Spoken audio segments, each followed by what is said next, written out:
L'art, c'est ce qui rend la vie plus belle que l'art.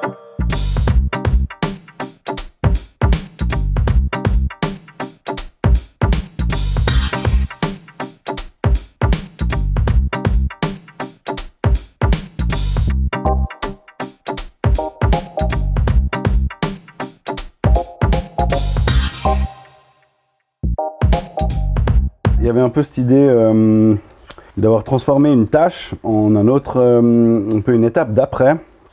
Du coup, ça, c'est un dessin dans lequel il y a cette idée qui a été poussée un peu plus loin. Là, il y a une espèce de travail de coloriage où on colorie juste autour des formes, ce qui suppose de dire que les formes sont fermées. Pour colorier, il faut qu'il y ait toujours une limite partout. Là, par exemple, je ne saurais pas si je fais rentrer le vert ou pas, jusqu'à où. Tandis que là, j'ai vraiment pris le temps de fermer tous les trucs, et puis le coloriage autour, bah, ça fait comme qu'ils sont tous comme des îlots, quoi. Ils sont blancs, mais ils ressortent beaucoup plus parce qu'ils ont un contour, quoi, qui est plein. Et là, du coup, il y a des endroits où on a presque un peu des masques assez précis, ou vraiment presque des personnages un peu trop, des fois peut-être trop déterminés, mais chacun prend un peu des...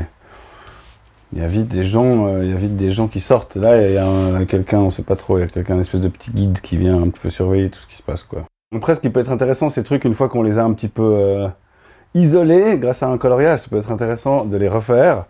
Puis là, on a une grille de 3x3. On les met sur une grille, comme ça, ils ont leur espace, et puis ils sont indépendants, et ils sont quand même soit des cousins, soit des frères. Ils ont un peu tous le même type d'antenne, un peu la même forme, le même rapport hauteur-largeur, bien que ça puisse un peu varier. Ils sont le même nombre, ils sont 9. Après, c'est toujours un peu... Ils ont un petit sol, un peu, ils ont quelques petites antennes. Il y a peut-être quelques personnages en plus qui arrivent avec le noir. Donc du coup, la surface amène du poids, un poids graphique, donc une vibration plus grande. Voilà.